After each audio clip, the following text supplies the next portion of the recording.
কেনেকৈ পাহৰিম তোকে ঐ ঐয়া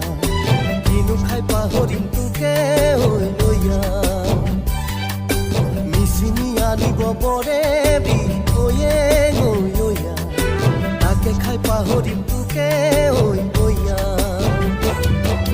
দুখৰে দিনতে ঐ কাষৰতে ৰৈ ঐ নিতম গাবি মোকে নিচুকাবলৈ শুনি শুনি টোপনি